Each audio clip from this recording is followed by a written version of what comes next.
Okay, everybody. After today's lecture, today we'll finish the biology of cardiovascular system, heart, and the diseases. Then next Tuesday, I'll give a case study, okay, in class. So you will study the materials, okay, and come. Then I will give you case study that you will find out the disease. What kind of disease is that? Okay. It will be over the materials we have covered, so it should not be difficult for you. Do you work in a group or is it like? You can work in a group. I will make you a group. Okay.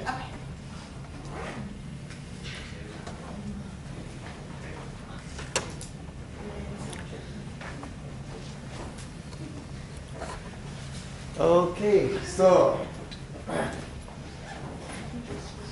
we were talking about the cardiovascular system, the heart, okay? Can I move the skeleton? Oh, you don't like Sorry. it? No, I can't see. You can see that. Thank you. That is better. Okay, so today first we'll talk about a property of your heart which is called elasticity, okay, and the disease related to elasticity. Then we'll talk about the blood pressure and hypertension, high blood pressure. So first we'll talk about normal blood pressure, right? Then we'll talk about abnormal blood pressure. Usually we commonly hear hypertension, high blood pressure, right? Also blood pressure could be low, that is called hypotension. So hypertension is high blood pressure, hypotension is low blood pressure. We'll talk about those. Then we'll talk about the coronary circulation. What is coronary circulation? The circulation of blood in the wall of the heart. That means heart's own blood supply, right? You know that heart supplies blood throughout the body, right? Heart pumps and sends the blood that circulates throughout the body. But heart itself needs blood, right? For its survival, because heart tissue needs oxygen and nutrition, right? So the blood vessels, small blood vessels that go to the wall of the heart are coronary blood vessels, okay, coronary circulation. So we'll talk about that. Why it is important? Because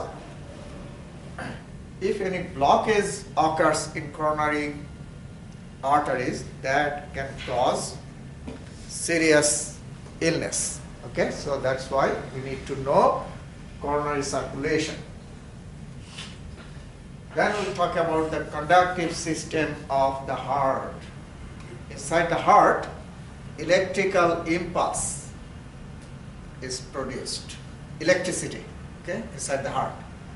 And that tells the heart to beat. So electricity is produced. Every time one electricity is produced, okay, your heart beats one time. So how many times your heart is producing electricity? 70 to 80 times, right? That's why per minute, that's why your heartbeat is 70 to 80 times. If your heart is producing 70 times in 1 minute, your heartbeat is 70. Make sense? If your one is producing 80, your heart is beating 80 times. Okay? Every time electrical impulse is produced, that spreads in the wall of the heart. Is it clear? So that electricity controls the heartbeat. And if any problem occurs there in the conductive system, then some illness or diseases, okay, occur. So we'll talk about that conductive system and the diseases related to it. Then we'll talk about shock. Okay, so those are the things we'll go over today. Elasticity of the heart muscle. You know, you use the elastic things in your clothes. You have seen everybody, right? elastic things in the clothes. So what it does, you can expand it, right? You can put pressure. Listen, everybody, those things are already posted there, so you don't need to copy anything for them. Listen, it's very important to understand, okay? So you can go home and copy them. So elastic things that you use in your clothes, right? You can expand, right? And when you leave, it will go back to its actual shape, right? Recoil. So it can expand by pressure, can be expanded by pressure, and it gets recoiled. That is the elasticity, okay? So your heart muscle has that elasticity. That means what? Heart muscle can expand and contracts. And that you all know, right?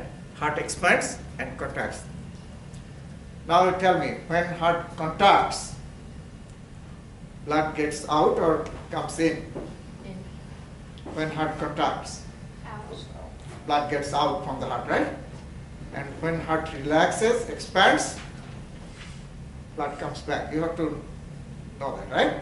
So every time heart expands, blood gets in, right? It let the blood get in.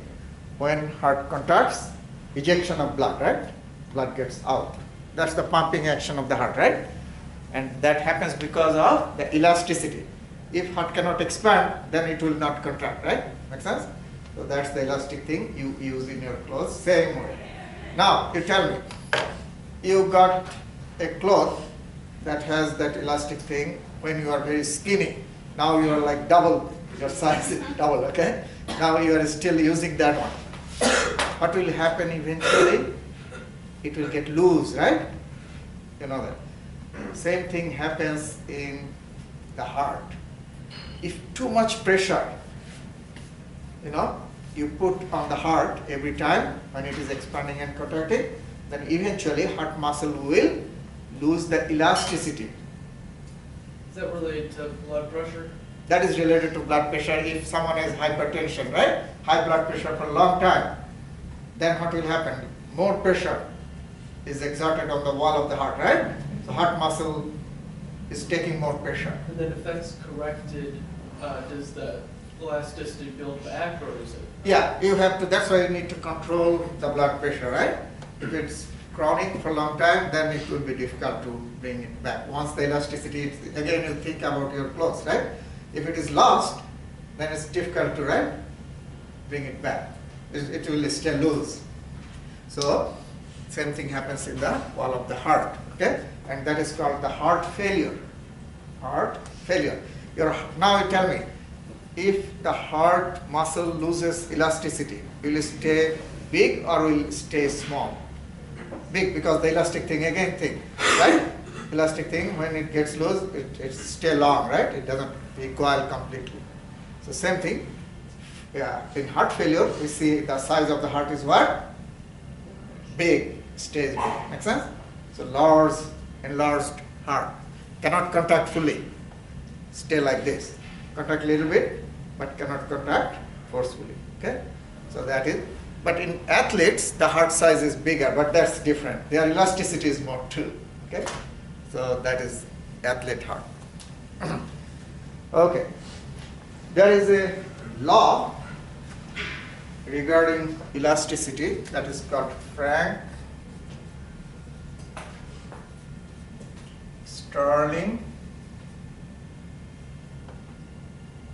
Yeah, Frank-Starling's law. That law says that the length of your heart muscle is proportionate to tension or pressure. So more pressure, length will be more. Now look at me. If it has elasticity, so if you put more pressure, right, it will get longer. But there is a limit. That is the Frank-Starling's law. Length proportionate to the pressure or tension, but within the physiological limit. Within the physiological limit. That is important here. If the limit is crossed, then it will lose the elasticity. Same thing, if you pull, right? And keep pulling, at a certain point, it will lose the elasticity. But within the limit, if you pull more, length will be more, recoiling will be more. Okay? So that is the Frank-Starling's law. In heart failure, this law is not obeyed anymore. Okay? So heart remains big but cannot forcefully contract or send the blood out. Okay, so that is heart failure.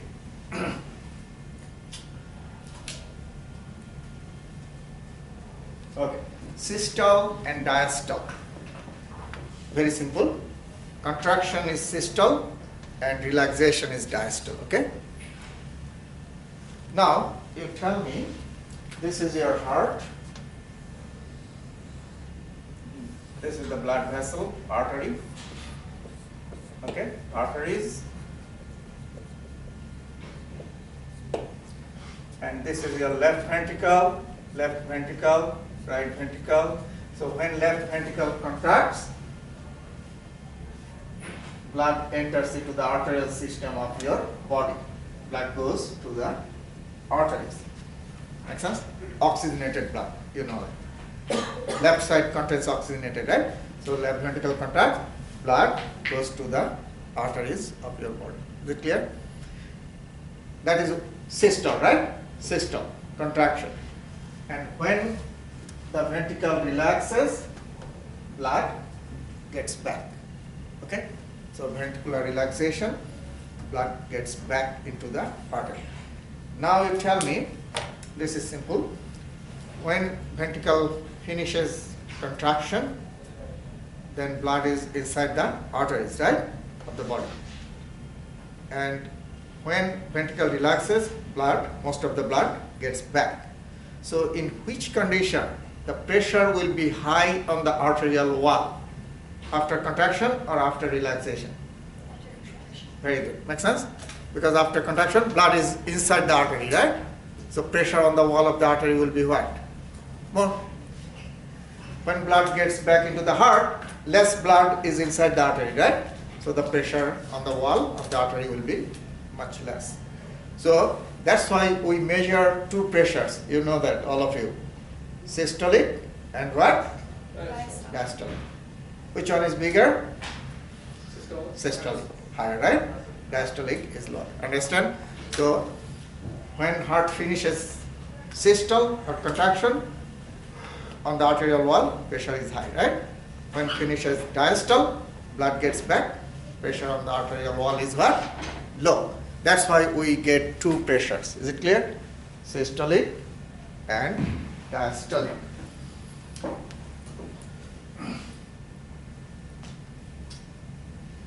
Okay, now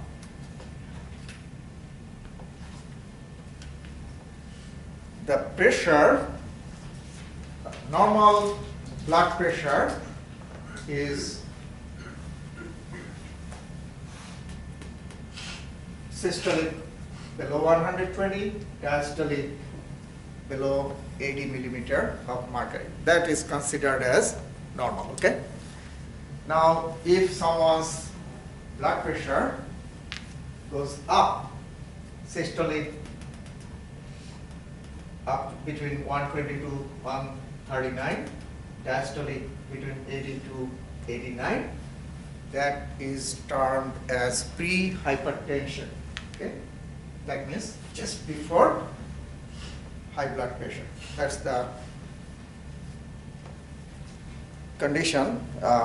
It's the going towards hypertension. Okay, and then stage 1 hypertension, if the blood pressure systolic is between 140 to 159, and diastolic goes up between 90 to 99 millimeter of mercury, that is considered as stage 1 hypertension. And if systolic is above 160 or higher, and diastolic is higher than 100 millimeter of mercury, that is considered as stage 2 hypertension. Okay, so that's the way how we determine normal blood pressure and hypertension. Okay, so just remember that, important. Now, normal blood pressure. Normal blood pressure, as I have mentioned, systolic is the maximum pressure during systole, and it is 120 millimeter of mercury.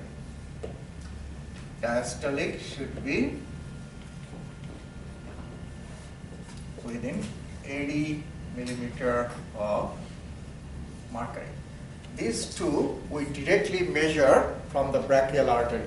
You know, we use the blood pressure sphygmomanometer to record the blood pressure from the brachial artery here. Okay, so we got those two. Then after we get these two, we can calculate two other pressures. One is called pulse pressure, which is the difference between systolic and diastolic. So systolic minus diastolic. And another is called MAP, mean arterial pressure. Okay, mean arterial pressure, or MAP. That is how we calculate that. Diastolic plus 1/3 of pulse divided by 3. So that gives us the mean arterial pressure. Okay. Now you tell me, if someone's systolic pressure is, let me make it easy, systolic pressure is 110 and diastolic is 80. What is the pulse pressure? 30, right? Systolic minus diastolic. Make sense? So pulse pressure is 30. And what is MAP?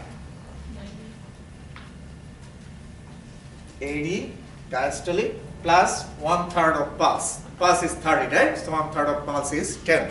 So 80 plus 10, this is 80, and 1/3 of 30 is 10. Okay? So 90 millimeter of mercury is the mean arterial pressure of this person. Now just know that why mean arterial pressure is important. Mean arterial pressure is important because if the mean arterial pressure goes below 80 millimeter of mercury, then your internal body organs don't get enough blood supply or circulation or flow. Okay? So 80 is needed. Minimum 80 millimeter MAP pressure is important. Make sense? So this person is good, right? This person has 90. So his body parts or organs are getting enough blood circulation. Okay. Now, what is blood pressure? Its name is telling you, right? What is blood pressure? Pressure of the blood. Now, pressure of the blood on what? I already mentioned. Arteries, on the arterial wall, right? So, blood pressure is the pressure given by the blood or exerted by the blood on the arterial wall. Make sense? While the blood flows through it. So this is the artery. Blood pressure is mostly this way because blood is flowing that way. Okay? But some pressure, when the blood is flowing this way, most of the pressure is this way, which your blood is flowing. But some pressure, these are called lateral pressures, falls on the arterial wall. And that is the blood pressure. Lateral pressure. Okay? Sideway. Make sense? So, blood pressure is the lateral pressure exerted on the arterial wall or given on the arterial wall by the blood.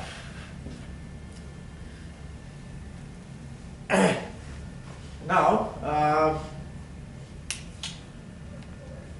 what can change the pressure? One is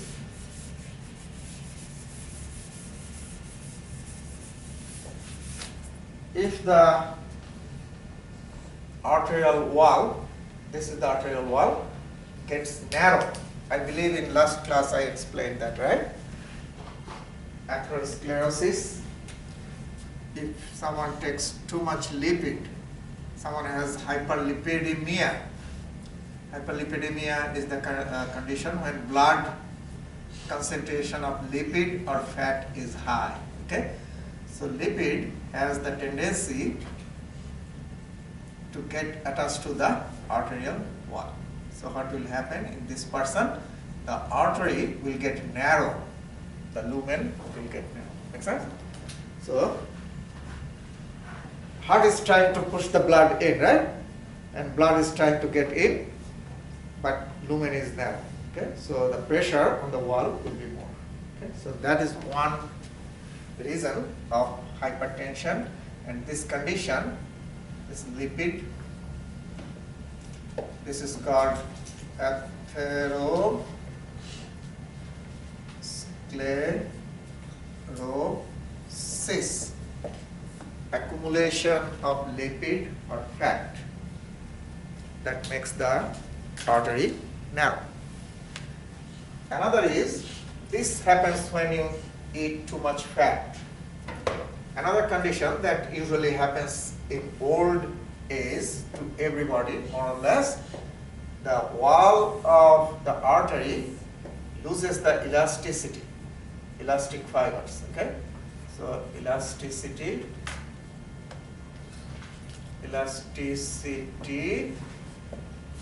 decreases. So the wall gets harder, hardening of the wall, okay? Hardening of the wall. Because we know that elastic fibers, makes the wall elastic. So that is called arteriosclerosis. Arteriosclerosis. So sounds very similar but different conditions. And both can increase the blood pressure. Smoking is another, smoking, those are the risk factors for arteriosclerosis. Okay.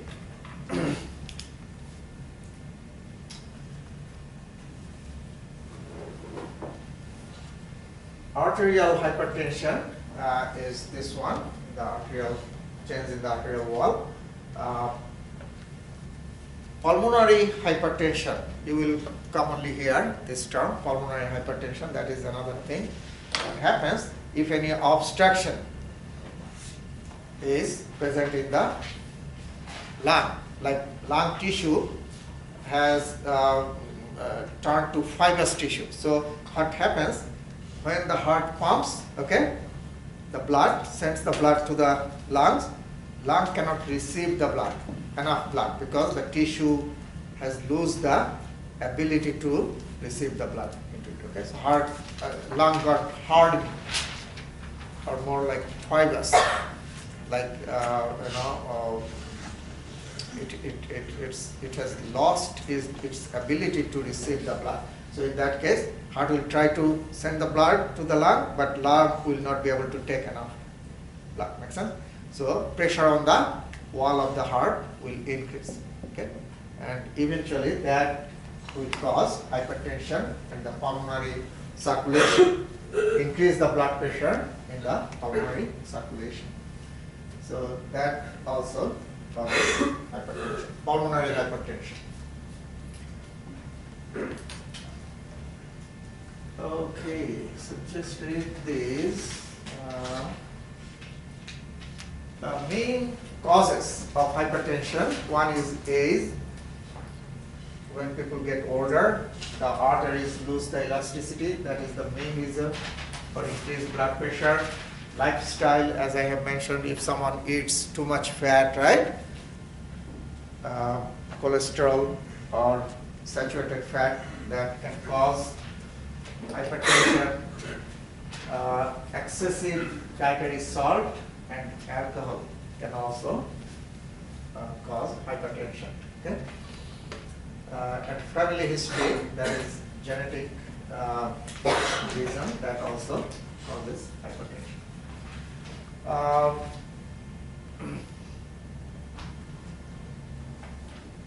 Primary hypertension, that typically doesn't cause any symptom, so asymptomatic.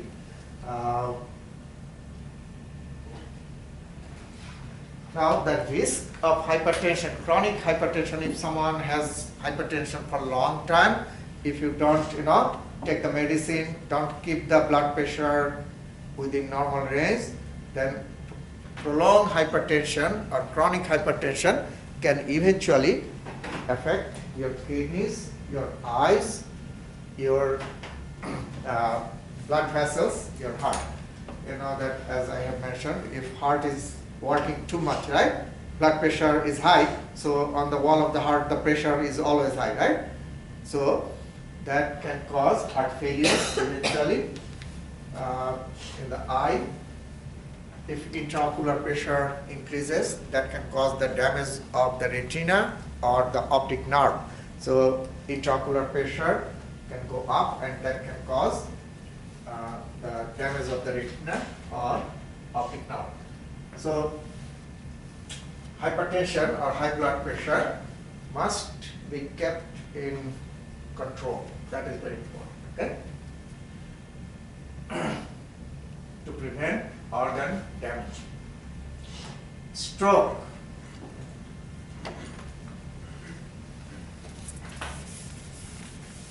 Stroke is the result of two things. This is your brain. This is the artery inside the brain. These are the arteries, okay? And as you know, that if someone has high blood pressure, that means on the arterial wall, the pressure is high, blood pressure is high, and what can happen, the blood vessel, tiny blood vessels can be ruptured because of that high blood pressure, okay? And blood can come out, make sense? And that can cause the death or lesion of this part of the brain. So this is the brain. High blood pressure can cause what? Rupture of the blood vessels, artery in the brain. Make sense? And that will cause the death of the tissue, brain tissue here. Death of the brain tissue. So that is one type of stroke. Due to what? Due to what? Rupture of the arteries in the brain. Is it clear? Small arteries in the brain.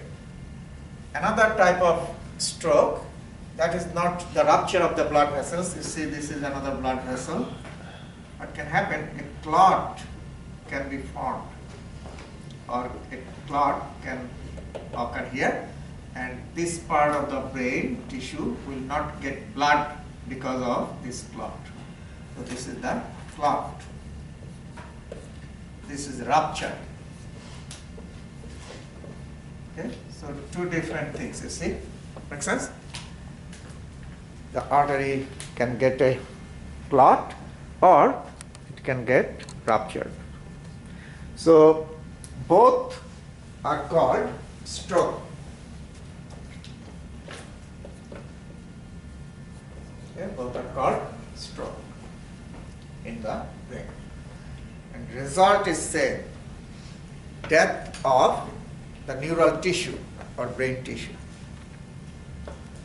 Now the problem of stroke is, you know, I have mentioned before, neural tissue usually don't do what? Don't regenerate. Remember that? If you get a cut here, you know, tissue is formed, new tissue. But once brain tissue dies, usually no mitosis, no multiplication of cells. Make sense? So that is a problem. That's why if someone gets stroke, paralysis, you know, usually rest of the life suffers from that. Little improvement you can do by, you know, physical therapy or other ways, but doesn't happen. Recover completely. Okay. Well, another condition, probably you have heard that, some of you.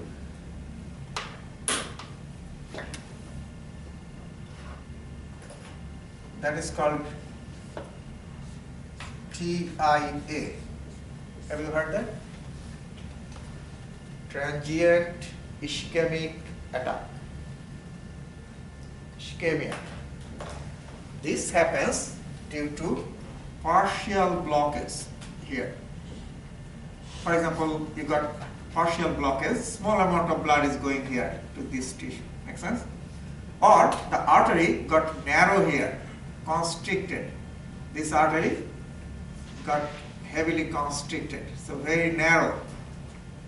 So very small amount of blood is reaching here. Small amount of blood because of partial blockage or constriction of the artery. Makes sense? Squeezing of the artery. So what will happen? Tissue will not die, right? Because some blood is going there. But what will happen? Pain because of lack of oxygen, right? So ischemia means pain. Ischemia means what? Pain. So that can happen, the TIA. So those are three things that can happen due to change of blood flow in the brain.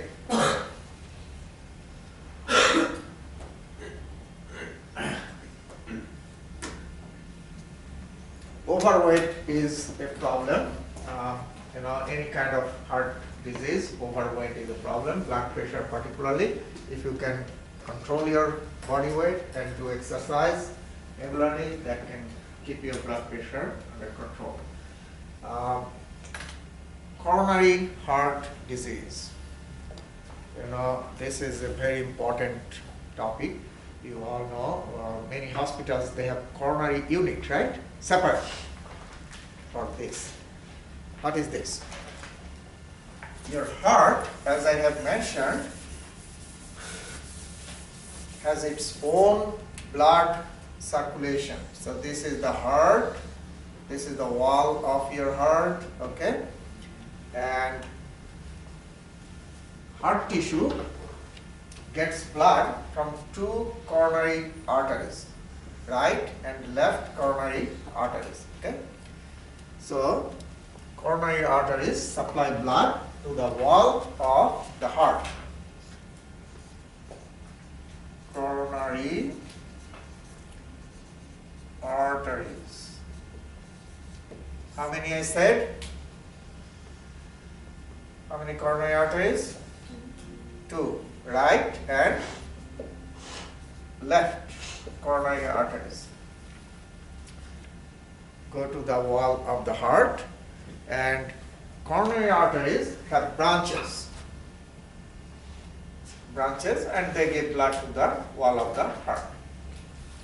So just know that two coronary arteries, right and left, and their branches give blood to the wall of the heart. Because heart tissue needs oxygen and nutrition. Now, this is a coronary artery. This is another coronary artery.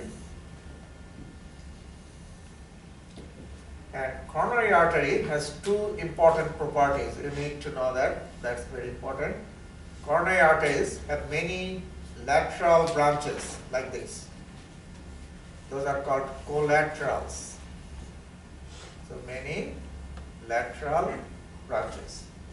Compared to other arteries of your body, coronary arteries have more collaterals like this. Okay? So number one property is many collaterals. These are collateral branches. Make sense? Number two, these collateral branches give further branches like this and they form anastomosis. That means there are small branches get together and form network like this. And these are called anastomosis is plural. If I say cis, I am indicating one. If I indicate more than one, anastomosis. Okay? So these are two important properties of coronary circulation. Many collaterals or lateral branches, number one. Number two, many anastomosis. Now you see why it is important in coronary circulation. Heart is very important organ, right? You know that. So if, for example, any clot occurs here, blood cannot go this way to this part of the tissue. Make sense? But because of collaterals, you see, blood can find different routes. Can go this way, come here, can go this way, come here. Make sense? Because of the anastomosis and collateral. So blood will take different route to reach there. If there are no collaterals, then this tissue would have died. Okay? But usually that doesn't happen. It is a protection. That blood will find a different path and will reach there somehow. But still, blockage can cause problem. That is the protection. But even after the protection, sometimes what happens, if blockage occurs here and not enough collaterals in this part, the tissue may die. If the tissue dies, that is called myocardial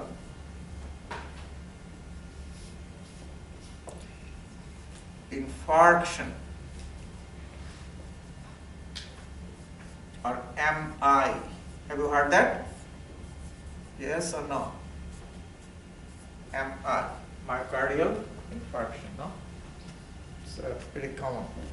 MI, myocardial what? Infarction. Due to complete blockage of the artery. So this tissue is what? Dead. If that happens, this is called MI. And commonly, this is called heart attack. That one you have heard, right? Heart attack, everybody have no. So myocardial infarction or MI is commonly known as what? Heart attack. Okay. Now, if the artery is not completely blocked, you see here, partially blocked, same thing like your brain, partially blocked, then a small amount of blood will reach here because it is partially, not completely blocked. So in that case, what will happen? Tissue will get oxygen, but small amount of oxygen. Make sense? So will create pain.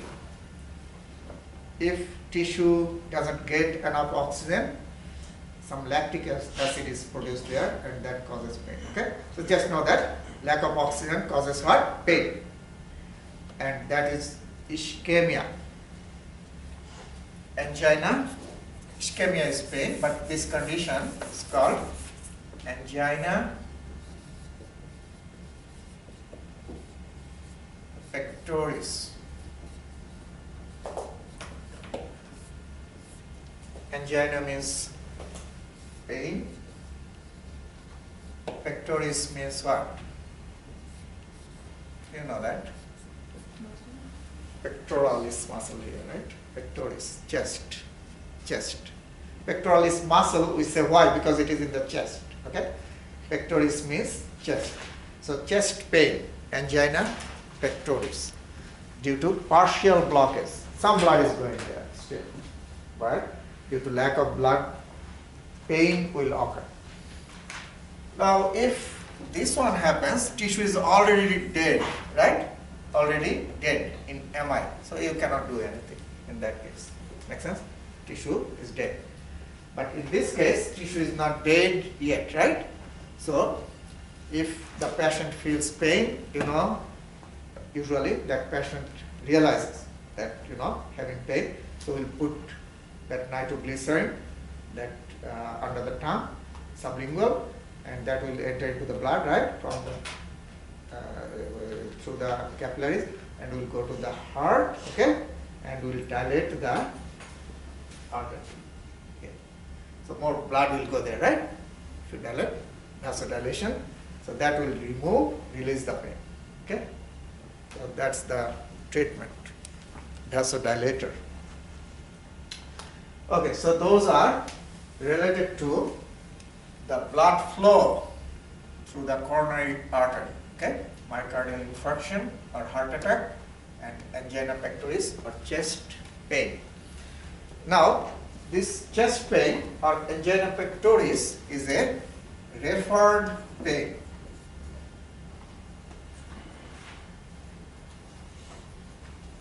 I always spell, is it right? Referred, 1F or 2F? Okay, we'll check it. Referred pain. Okay. And what is this? Referred pain is the pain that is felt away from the origin. Felt where? Away from the origin. Like, pain, angina pectoris, this pain is originating here, right? In the heart muscle. But the patient feels pain where?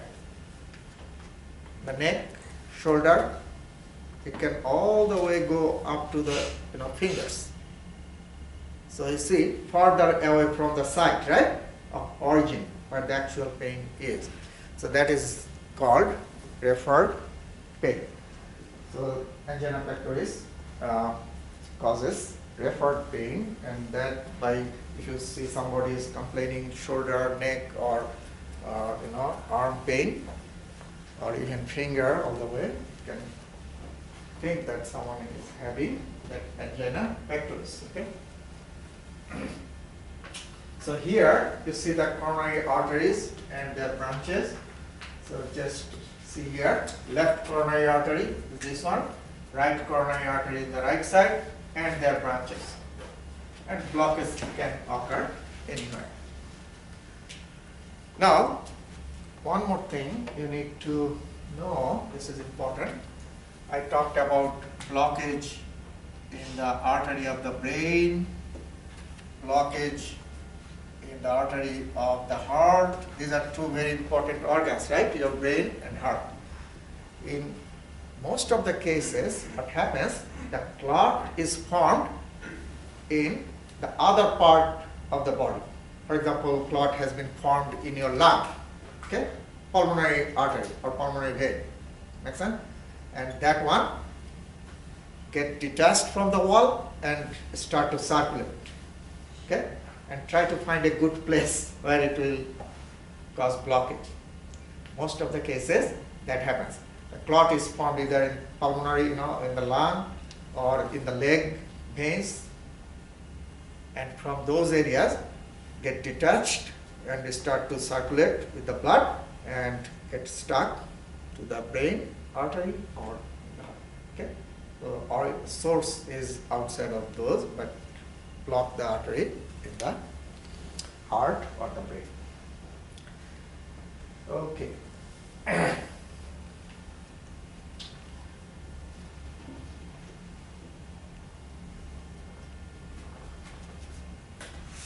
just showing the chest pain, angina pectoris.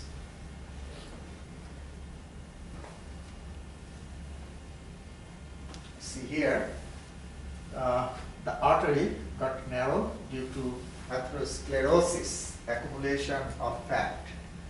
You can see in the box, a lot of fat inside the artery, so that will also reduce the blood flow and cause chest pain. Here, see, somebody got locked.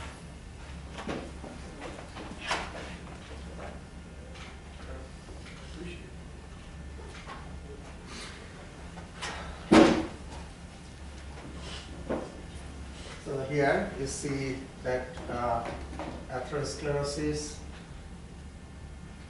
arteriosclerosis. Here, the artery got narrow and hardening of the artery.